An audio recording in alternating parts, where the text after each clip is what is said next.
Okay guys, so now I'm going to go ahead and do the sugar and honey recipe. We're gonna add 1/4 cup of water. I believe this is 2 cups of sugar.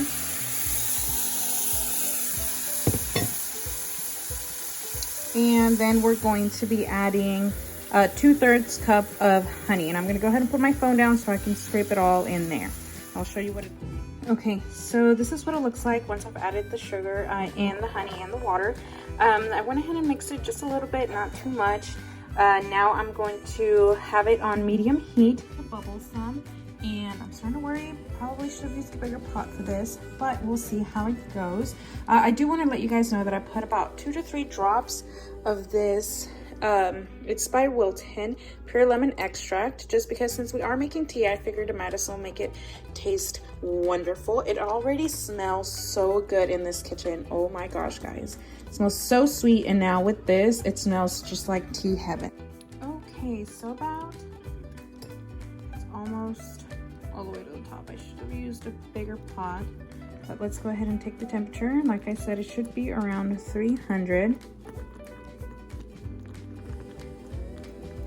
Right, so I believe we are there. I'm going to go ahead and turn this off, and then I'm going to go ahead and put it on our silica mold.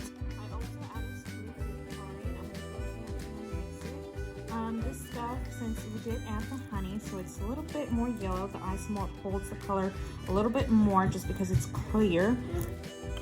Okay, so now I have my mold ready for my honey and sugar mixture. I went ahead and added some more foil to this top mold also, and I put in some of this what is called edible glitter dust or edible luster dust. I got this also from Amazon, and it looks super cool on the bottom. So I went ahead and with a paintbrush put some on there gently. So I'm gonna go ahead and pour the mixture in there and then show you guys what it looks like. And you're gonna do the same thing. So once you have your mixture in here, you're just going to be rotating it all around so you get a nice and even, clean finish. I will say that the honey and sugar mixture is a lot easier to work with actually than the isomalt. Well, it might be because it cools down a lot slower. So with the isomalt, you have to work super fast. And with this mixture, you can actually take your time. I went ahead and poured it in there. Like I said, just go around, take your time. It's super hard to do with one hand, but this is pretty much what you do. Try to get it to the edge as close as possible. And you see how it's not drying almost instantly like the ice malt was. Just try to get it to have a clean finish. I did put too much food coloring. I guess 3 drops is too much. I wanted this to be a lighter blue, and it's looking more like a teal. Either way, it looks gorgeous.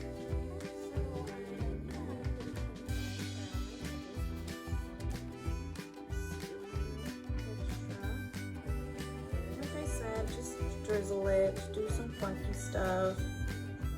Whatever you guys think you're gonna use. Okay, so I didn't use up all of my mixture. My honey and sugar mixture earlier. I left some in the pot. However, I do want to show you guys. So it's been a couple of minutes and I've already finished my globe and everything. And I just want to show you the one that I left in here. This is a little bit messier than ice malt, as you can see. However, look at that. You can still work with it. It hasn't fully solidified, which is awesome. You don't have to keep reheating. You can just pour this in some more molds and then use the coloring. It is really dark, so don't use as much food coloring as you did with the ice malt. Just use 1 drop. So I got this one out already, and it doesn't look as light as the other colors did when I used the ice malt. It looks so dark, but I don't know if you guys can see. That's a little bit better right there. The inside actually looks a lot lighter than the outside, but that's not the color I was going for. It does look pretty. Guys, so I just got my top out of the freezer. I left it in there for about a minute or so. Look at how gorgeous it looks. Oops, sorry. Look at that. So I'm going to go ahead and do the same process that I did for the first bomb that I showed you with the ice melt. We're going to go ahead and grab a hot plate or just any regular microwave plate. You put it in the microwave for a couple seconds, and then once it comes out, you just grab your half spheres and then you put them on that plate. You melt off the edges, the ends like this. You just twist and then you join both of them together. Don't forget to put the little blooming tea ball inside. Okay, so in between, inside these two spheres, once I join them, I'm going to put our little blooming tea ball right there. I got it out of this packet, and this is going to be the jasmine one, the white blooming tea and jasmine. So this brand has different flavors, obviously different flowers that you can put in the middle. This is just the one that I got out. Just look at those colors. It just looks like a galaxy theme right there. I went ahead and joined them together, and I put the blooming tea ball inside. Look at this, guys. Look at how beautiful that is. The seams, I know they're not the best, but they are way better than what I got with the ice malt. Okay, so I went ahead and picked up some of the drills that I had. I added some more luster dust to them, and then I just heated them up a little bit and put it on my little globe or bomb here. I'm gonna go ahead and set this and then take some pictures. Look at that. Wow. Pour the water on it. It has to be hot water, obviously. And we'll see, moment of truth, which one is better, ice malt or the sugar and honey recipe.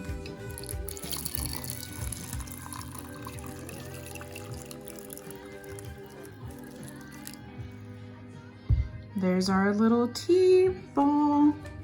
Okay, so same thing. Some of it goes to the bottom. We're gonna wait a little bit.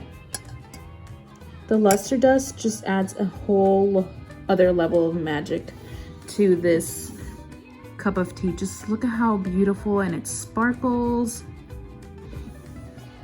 It stirs a lot easier than the ice malt does. The ice malt just kind of gets so stuck at the bottom. It is dissolving a lot faster also. I think it's just because it's a more natural substance, so the honey and the sugar just make it a lot easier.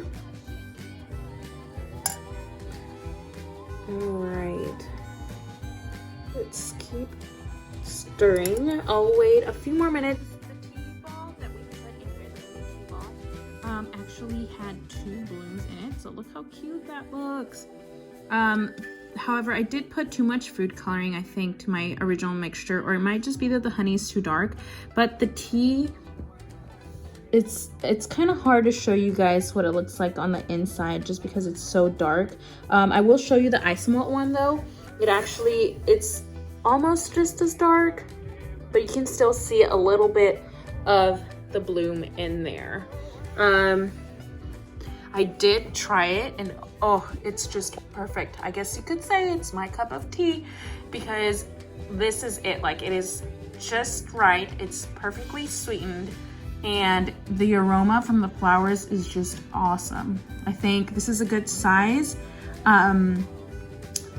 for this mug. Like, that 50 millimeter ball was perfect for it, the mold for this, because it's just, I think if you were to make a bigger tea ball, then it would probably be too sweet. And like I told you guys in the beginning, my mugs are like the extra large, so they're pretty much bigger than the regular size, and I find it to be perfectly sweet. So if you guys get any smaller, put this in a smaller mug or something, it might be a little too sweet, but I think it's perfect. And the water is just so shimmery because of that luster dust. It just makes me feel like I'm sipping magic instead of just regular tea. Oh, it's so good. Well, I hope you guys enjoyed the video, and I'm so sorry for all the bloopers today. I know my kids, you could hear them in the background, my music. I know, sorry guys. I did want to go ahead and let you guys know my favorite. So my favorite for today ends up being the sugar and the honey mixture. It just tastes a whole lot better. It might be because I'm not used to it, but this really had no flavor or little flavor to me at all. I taste the herbalness in it. I just don't get enough sugar for my liking. And this one is just awesome. I feel like it's easier to work with just because the isomalt cools down a lot faster, so you're in a rush to finish those molds before you have to heat it up again. And this, I could pretty much do a bunch of bombs at the same time without even having to reheat. So that is amazing in my opinion.